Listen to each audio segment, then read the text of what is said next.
রাতের বেলা সোহেল গ্রামের রাস্তা ধরে ঘরে ফিরছিল। চাঁদের আলো ছিল ঝাপসা, চারপাশ নিস্তব্ধ। হঠাৎ সে ভয়ঙ্কর শব্দ শুনতে পেল, যেন কেউ পেছন থেকে আসছে। সে থেমে গেল, কিন্তু পিছনে কেউ নেই। ভয় পেয়ে দ্রুত হাঁটতে শুরু করলো। আর তখনই শীতল একটা বাতাস বয়ে গেল তার গায়ের উপর দিয়ে। হঠাৎ রাস্তার পাশে থাকা বটগাছের নিচে একটা ছায়ামূর্তি দাঁড়িয়ে গেল। কালো ছায়া, লালচে চোখ। সেটা ফিস ফিস করে ডাকলো, সোহেল থামো।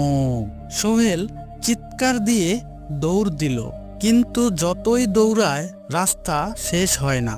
চারপাশ অন্ধকারে ঢেকে যাচ্ছে, আর ছায়ামূর্তিটা ধীরে ধীরে তার কাছেই চলে আসছে। বন্ধুরা, পরের পর্ব দেখতে চাইলে কমেন্ট করো।